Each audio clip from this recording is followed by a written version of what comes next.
முன்னாள் முதல்வர் ஜெயலலிதா அவர்களின் மறைவிற்கு பிறகு அஇஅதிமுக கட்சியையும் ஆட்சியையும் கைப்பற்ற இரு அணிகளாக பிளவுபட்ட சசிகலா அணி மற்றும் ஓபிஎஸ் அணியாக உள்ள நிலையில் தற்போது ஆர்கே நகர் தொகுதி இடைத்தேர்தலில் சிறையில் வாசம் செய்யும் சசிகலாவிற்கு விசுவாசம் செய்யும் தற்போதைய தற்காலிக பொதுச் செயலாளர் என சொல்லிக் கொள்ளும் திரு டிடிவி தினகரன் அவர்களுக்கும் மறைந்த முன்னாள் முதல்வரால் அடையாளம் காட்டப்பட்ட திரு ஓபிஎஸ் அவர்களுக்கும் இடையே போட்டி நிலவி வருகிறது.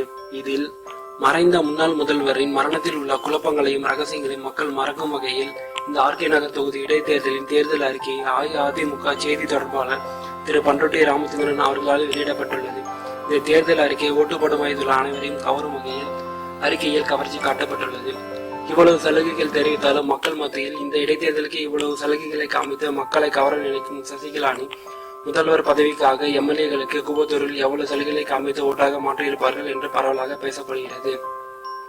அது மட்டுமல்லாமல் மரணம் காரணமாக சசிகலா குடும்பத்தினர் மீது தொகுதி மக்களுக்கு கடும் கோபம் உள்ளதை அறிந்த திரு டிடிவி தினகரன் அவர்கள் தேர்தல் பிரச்சார துண்டு பிரசுரங்கள் மற்றும் பேனர்களில் சசிகலா படத்தை தவிர்த்து வந்தார்.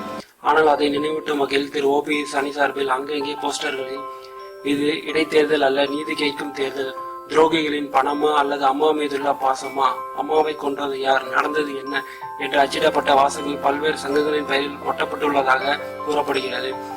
இது திரு டிடிவி தினகரன் அவர்களுக்கு கடும் எரிச்சலை ஏற்படுத்தியுள்ளது என்று அவரது வட்டாரத்தில் வெளிப்படையாகவே பேசப்பட்டு வருகிறது.